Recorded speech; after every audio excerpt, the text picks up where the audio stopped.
तो हम DPP-4 inhibitors की बारे में बात कर रहे थे। DPP-4 इनहिबिटर्स में एडवांटेज ओवर सल्फोनाइल यूरिया ये है कि DPP-4 इनहिबिटर्स सिर्फ मील के बाद वाली शुगर पे ही एक्ट करते हैं। तो ये पोस्ट प्रांडियल शुगर को ही ये खाना खाने के बाद ही इंसुलिन रिलीज़ करते हैं। ये through out the day release नहीं करते हैं लाइक सल्फोनाइल यूरिया। सल्फोनाइल यूरियाज़ क्या है कि आपने एक डोज दे दी तो थ्रू आउट द डे थोड़ा थोड़ा करके इंसुलिन रिलीज़ होता रहेगा।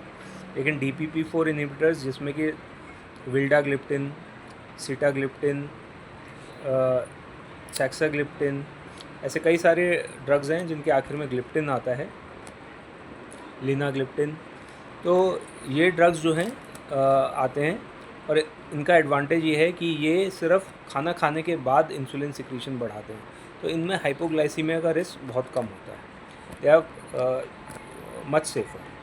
तो 4 मेन कैटेगरी के ड्रग्स हैं, 3 मेन कैटेगरी के ड्रग्स हैं जो कि ब्लड शुगर लेवल में जो कि हाइपोग्लाइसीमिया नहीं कॉज करते। वो है एक तो मेटफॉर्मिन हो गया, एक SGLT2 इनहिबिटर हो गया जिसमें कि एम्पाग्लिफ्लोजिन, डेपाग्लिफ्लोजिन, कनाग्लिफ्लोजिन आता है, और फिर ये DPP-4 इनहिबिटर्स आ गए जिनमें कि ग्लिप्टिन्स आते हैं। तो ये मेन हमारे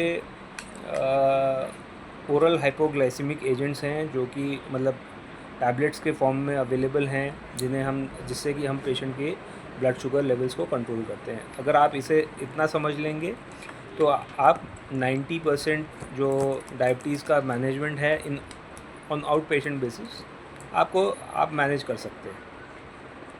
तो इन सबको हम इन डिटेल डिस्कस करेंगे जब हम हर मेडिसिन को, जैसे एक आज मैं मेटफॉर्मिन के बारे में बात करूँगा, फिर मैं पायोग्लिटाजोन के बारे में बात करूँगा, फिर SGLT2 इनहिबिटर्स के बारे। तो we'll go into detail about each of them, और आपके जो क्वेश्चंस हो you can ask them. Thank you.